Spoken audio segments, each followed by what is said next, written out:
If you've had complications in your pregnancy or have a risk factor your midwife or doctor has discussed with you, you may be advised to have your baby in a consultant-led unit. Even if you haven't had any complications, you may decide you would prefer to have your baby in hospital. You'll be looked after by midwives, but you will also have access to doctors called obstetricians if your birth becomes complicated, and anaesthetists who can provide an epidural or other pain relief. An epidural is an anaesthetic that numbs the lower half of your body. You can only receive an epidural in a consultant-led unit. Consultant-led units also have doctors who specialise in newborn or neonatal care. Some obstetric units have birthing pools, so you may be able to use water in your labour depending on the type of pregnancy you've had. People who give birth in a consultant-led unit are more likely to have interventions such as a forceps, Von-Teuse or caesarean birth. Here's a list of what you might like to bring. Your maternity notes and birth plan, a TENS machine if you would like one, a comfy loose outfit for labour that you can move around in. A bigger nightie or a t-shirt is perfect. A fan or water spray to cool you down. Healthy snacks and drinks for you and your support partner. A phone and phone charger. Any music that you might want played during the birth. Your own pillow, possibly a pregnancy one. Any medication that you're taking. A wash bag with toothbrush, toothpaste, toiletries. Clothes for you and your baby in case you have to stay overnight. Clean pyjamas, dressing gown and slippers. Towels if wanted. Large, comfortable knickers.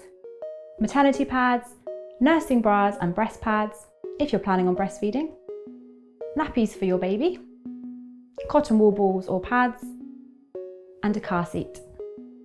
In the early stages of labour, you may want to have a warm bath or a shower, take some paracetamol and try to rest. If you are comfortable and coping well at home, you may feel more relaxed to remain at home in this early stage of labour with support from your birth partner. Once you are contracting regularly, it is a good idea to call your midwives to let them know. Your midwives will discuss with you when it's best to come to hospital. We welcome you to call us at any time if you have any concerns or questions. When you arrive at the consultant-led unit, you will usually be taken to a birth room and you will be offered an antenatal check and to discuss your birth preferences. After this, you'll be offered a vaginal examination as part of the assessment to see if you're in active labour.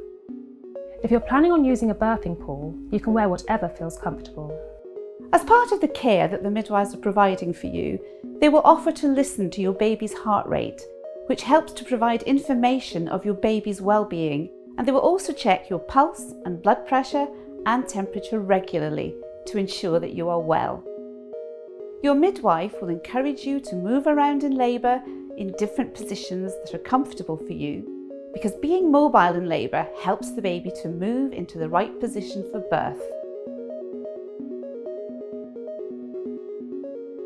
Once you have birthed your baby and placenta, the midwives will check you and your baby and are equipped to give you any stitches you might need. If required, you may need to go to theatre to have these stitches. If you have an uncomplicated birth, you'll be able to relax in the same room where you gave birth and cuddle your baby skin to skin. You might feel ready to go home as soon as 2 to 3 hours after birth, but if you need or want to stay longer, then you will most likely be moved to a postnatal ward. Whether you plan to breastfeed or formula feed, the midwives will help you with your baby's first feed if you need it. Before you leave the hospital, your midwives will talk to you about the support that is available to you and your next appointments.